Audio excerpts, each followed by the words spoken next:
তো শেখ হাসিনার যিনি শত্রু হবেন তার তো সব দলের বন্ধু হওয়ার কথা ছিল, কিন্তু এই এনসিপি কি বিএনপির বন্ধু সেভাবে হয়েছে? বিএনপি যদি তারা বন্ধু বানাইতে পারতো তাহলে তার জামাতের সাথে তাদের ইয়ে করা লাগতো না। আর শেখ হাসিনার শত্রু এনসিপি, তাহলে এনসিপি যখন এত বড় একটা মুক্তি আইনা দিল, নাহলে তো নির্বাচন হতো 29 সালে, তাহলে সে এই এনসিপির সাথে তাদের যে হৃদ্যতাটা হওয়ার কথা, সেই হৃদ্যতার কারণে গণভোট জুলাই সনদ 7 মেনে নেওয়ার কথা।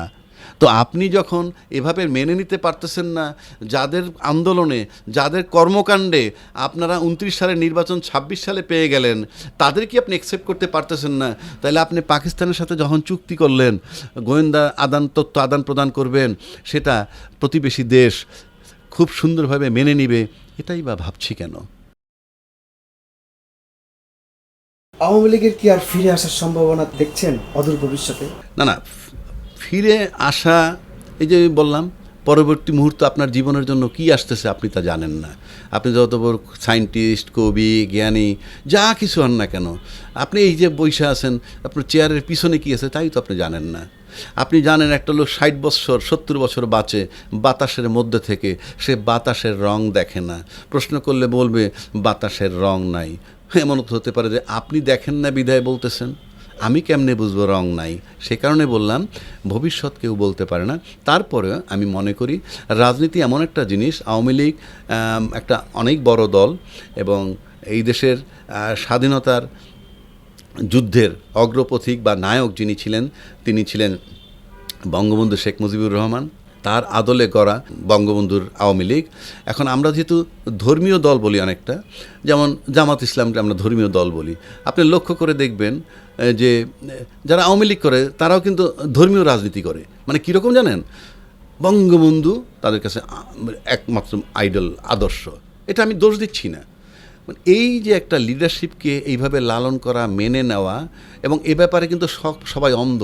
অ্যাটলিস্ট 20% অফ আওয়ামী লীগ, এটাও কিন্তু একটা অন্ধত্ব বলতে পারেন আপনি।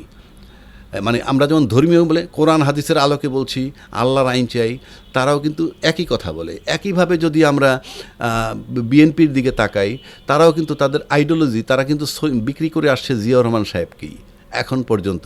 কিন্তু আজকে এসে জিয়াউর রহমান সাহেবকে বিক্রি করাটা একটু কঠিন হয়ে গেছে। এই কারণে আইডিওলজিক্যালি আমরা যে ডিফারেন্সটা দেখতেছি, সে কারণে মানে মনে হয় যে বিএনপির দিকে তাকাইলে সেই তারা যারা বিএনপি করেন, যাদের বয়স আমি বলতে পারি 55 থেকে ঊর্ধ্বে যারা আছে, তাদের বহুজনের বক্তব্য আমি শুনছি, সেখানে পাওয়া গেছে এরকম যে আমরা তো বেগম জিয়া, মানে জিয়াউর রহমান সাহেবের অথবা খালেদা জিয়ার যে রাজনীতিটা ছিল, সেটা আমরা এখন পাচ্ছি না। মানে এই বিএনপি তাদের বিএনপি নয়।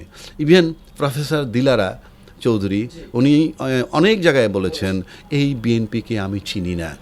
মানে এটা কিন্তু ব্যথার জায়গা। এর মানেই না যে এই লোকগুলো বিএনপির থেকে সরে গেছে।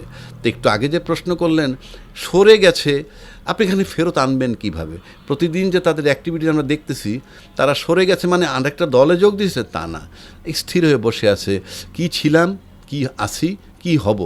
ওই মানে গান আছে না লালন গীতির, আসবার কালে কি জাত ছিলে, এসে তুমি কি জাত হলে, কি জাত হবে যাবার কালে। এই যে বিষয়টা, এইখান থেকে আপনি লক্ষ্য করলে দেখবেন, আমার কাছে মনে হয় রাজনৈতিকভাবে বিএনপি যে জায়গাটা থাকার কথা থাকে নেই। আর আওয়ামী লীগ আপনার শক্তির রূপান্তর আছে, ধ্বংস নাই। আওয়ামী লীগ ফিরে আসবে না তা না।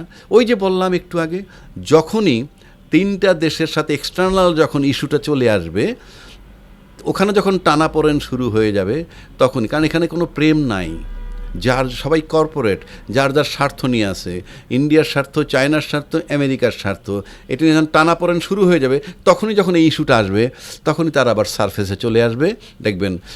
সুতরাং ফিরে আসার সম্ভাবনা নাই, কথাটা সঠিক না। আপনি এটা একটা বড় শক্তি এখন হয়তো আপাতত এভাবে আছে, আমরা অলরেডি দেখতে পাচ্ছি তো। কেউ মারা গেলে সেখানে যারা করে অংশগ্রহণ করে জানাজায় বা মিলাদে, এবং সেদিন দেখলাম কোর্ট কাছারিতে ইউনূস বিরোধী আন্দোলন হয়েছে ছাত্রলীগের, মানে আওয়ামী লীগ কেন্দ্রিক লয়ারদের দ্বারা, তো হচ্ছে তো। সুতরাং ফিরে আসতেছে, এরকম ব্যাড টাইম ফেস করতেছে। বাংলাদেশ পাকিস্তানের সঙ্গে গোয়েন্দা চুক্তি করেছে, আদান প্রদান করেছে, 10 বছরের চুক্তি হয়েছে। এর ফলে ভারত কি পাল্টা কোনো অ্যাকশনে যেতে পারে? পাকিস্তান ইস্যু যেটা আপনি বললেন, যে 10 বছরের একটা চুক্তি হয়েছে, সেটা চুক্তিটা হইল আপনার বাংলাদেশের সাথে চুক্তিটা হয়েছে এরকম, মাদক এবং সাইকোট্রপিক, ওটাও একটা মাদক জাতীয়, যেটা মানুষের মানসিকতার পরিবর্তন ঘটায়, অনুভূতির পরিবর্তন ঘটায়, তার মানে আলটিমেটলি ক্যালাস হয়ে যায়। তো এখন যদি বাংলাদেশের জনগণকে নিয়ে কোনো ষড়যন্ত্র থেকে থাকে যে এই দেশের লোকগুলাকে, এই দেশের ইয়াং জেনারেশনটাকে আমরা এমন একটা জায়গায় নিব যে তারা যাতে পঙ্গু হতে থাকে। আপনি দেখেন বাংলাদেশের শিক্ষার মান অনেক পুয়ার হয়ে গেছে। আপনি ভালো করে লক্ষ্য করে দেখেন, ইউনিভার্সিটি, ঢাকা ইউনিভার্সিটি বলেন, পাবলিক ইউনিভার্সিটি যেগুলো আছে, আজকের থেকে 20 বছর 30 বছর আগেও যে গর্বটা ছিল, তারা কিন্তু নিম্নমুখী তাদের লেখাপড়ার মান। আজকে আপনি প্রাইভেট সেক্টরে যান, নর্থ সাউথ ইউনিভার্সিটি খুব ভালো জায়গা আছে, আমি শিক্ষাগত যোগ্যতার কথা বলছি। আবার ব্র্যাক ইউনিভার্সিটি যান, তারা একটা অবস্থান নিয়েছে আন্তর্জাতিক বাজার, দেশের বাইরেও তাদের গ্রহণযোগ্যতা তুলনামূলকভাবে আমাদের পাবলিক বিশ্ববিদ্যালয় যেগুলো আছে, ঢাকা ইউনিভার্সিটি, রাজশাহী ইউনিভার্সিটি, তার চেয়ে বেশি ছাড়া কম নয়। তো এটা তো মনে হচ্ছে যে আমি চ্যালেঞ্জ করে বলতে পারি, যে যখন ক্ষমতায় থাকুক, বাংলাদেশের পাবলিক বিশ্ববিদ্যালয়গুলায় শিক্ষার যে পরিবেশ, সেই শিক্ষার পরিবেশ বহু আগেই ধ্বংস হয়ে গেছে। এবং শিক্ষার পরিবেশ আপনি যদি ইউনিভার্সিটির দিকে তাকান, আপনি দেখবেন যে সেখানে গবেষণামূলক কোনো বই নাই। 100 বছরের ঊর্ধ্বে ইউনিভার্সিটির জন্ম বাংলাদেশের, আপনি 100 খান পুস্তক পাবেন না, বছরে একটা হিসাব করলেও। ওই হিসাব যদি করেন, এখন আসেন তাহলে পাকিস্তানের সাথে আমাদের মাদক দ্রব্য সংক্রান্ত বা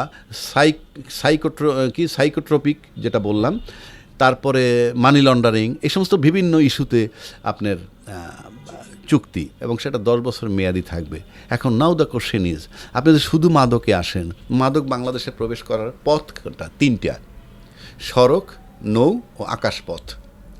বাইরের থেকে ঢুকলেই 3টা পথ। আর একটা হইল ইন্টারনালি যদি আপনি তৈরি করেন, এই তো ইন্টারনালি যদি কেউ মাদক তৈরি করে, সেটাকে আপনি ইচ্ছে করলে কন্ট্রোল করতে পারেন। কিন্তু যদি বর্ডার ক্রস করে আসে, আমার 3 দিকেই কিন্তু ভারত, সুতরাং আপনার ল্যান্ড দিয়ে ঢুকলে সেটা ভারতের বর্ডার দিয়ে ঢুকতে হবে, এটা গেল একটা দিক। আর আকাশপথ দিয়ে আসবে, আকাশপথ দিয়ে আমার কাছে মনে হয় না খুব একটা মাদক আসে। আরেকটা হচ্ছে নৌপথ। নৌপথ বলতে নদী দিয়ে আসবে, সেই নাফ নদী দিয়ে ঢুকে বঙ্গোপসাগর দিয়ে ঢুকবে, সেটাও আমার কাছে খুব জোরালো। এখন যদি যেমন মিয়ানমার থেকে ঢুকতে পারে, ওখানে রোহিঙ্গা আছে, এই যে ঢুকলেও তো বর্ডার ক্রস করে ঢুকবে। তো এই সমস্ত জায়গাগুলা আপনার জেনারেশনটাকে যদি প্রোটেক্ট করতে হয়, আপনার এই চুক্তি খুবই জরুরি। কিন্তু এখন প্রশ্ন হচ্ছে, পাকিস্তানের সাথে ভারতের সম্পর্ক কেমন? নিঃসন্দেহে বৈরী সম্পর্ক। এখন ডিপ্লোমেসির একটা থিওরি আছে, enemy's enemy is my friend, শত্রুর শত্রু আমার বন্ধু। এই যদি হয়, তাহলে আপনি যদি পাকিস্তানের সাথে একটা চুক্তি করেন মাদকের জন্যে, মানি লন্ডারিং ঠেকানোর জন্য, মাদক ঠেকানো, আমি ফাইন, আমি এটাতে দ্বিমত করার কিছু নাই, কাজটা ভালো। কিন্তু এরা যদি আপনাকে আদান প্রদান করেন, আপনাকে কি অ্যাডভাইস দিবে, সেই অ্যাডভাইস দিতে গিয়ে যদি কারো এসে এখানে থাকতে হয় 15 দিন, 1 মাস, 2 মাস, একটা আর্মির টিম বা একটা গোয়েন্দা টিম যদি চলে আসে, বর্ডার থেকে মাদক আসে, এইটা যদি দেখাইতে যায়, বুঝাইতে যায় বা বুঝতে চায়, তাহলে প্রতিবেশীদের সেটা কীভাবে নিবে? যারা আসতেছে তারা গোয়েন্দা, তো কেমন গোয়েন্দা, কিসের গোয়েন্দা? এটা তো তাকে চিন্তার কারণ হইতেই পারে। কারণ পাকিস্তানের সাথে তার বৈরী সম্পর্ক, তার সাথে যদি আমার বন্ধুত্ব হয়, ভারতের সাথে যার শত্রুতা, তার সাথে যদি আমার বন্ধুত্ব হয়, তাহলে তো সেটা আমি ভালোভাবে নেওয়ার কথা না ভারতের। Very simple. একইভাবে এখন যদি না নেয়, আপনি প্রথম ইন্টারনালি আসেন। আমরা ইন্টারনালি কী করছি? ছাত্ররা যে আন্দোলন করলো, সেই ছাত্ররা কারো শত্রু না থাকুক, শেখ হাসিনার তো শত্রু। তো শেখ হাসিনার যিনি শত্রু হবেন, তার তো সব দলের বন্ধু হওয়ার কথা ছিল। কিন্তু এই এনসিপি কি বিএনপির বন্ধু সেভাবে হয়েছে? বিএনপি যদি তারা বন্ধু বানাইতে পারতো, তাহলে তার জামাতের সাথে তাদের করা লাগতো না। আর শেখ হাসিনার শত্রু এনসিপি, তাহলে এনসিপি যখন এত বড় একটা মুক্তি আইনা দিল, নাহলে তো নির্বাচন হতো 29 সালে, তাহলে এই এনসিপির সাথে তাদের যে হৃদ্যতাটা হওয়ার কথা, সেই হৃদ্যতার কারণে গণভোট জুলাই সনদ সপ্তম মেনে নেওয়ার কথা। তো আপনি যখন এভাবে মেনে নিতে পারতেছেন না, যাদের আন্দোলনে, যাদের কর্মকাণ্ডে আপনারা 29 সালের নির্বাচন 26 সালে পেয়ে গেলেন, তাদের কি আপনি অ্যাকসেপ্ট করতে পারতেছেন না? তাহলে আপনি পাকিস্তানের সাথে যখন চুক্তি করলেন, গোয়েন্দা তথ্য আদান প্রদান করবেন, সেটা প্রতিবেশী দেশ খুব সুন্দরভাবে মেনে নিবে, এটাই বা ভাবছি কেন?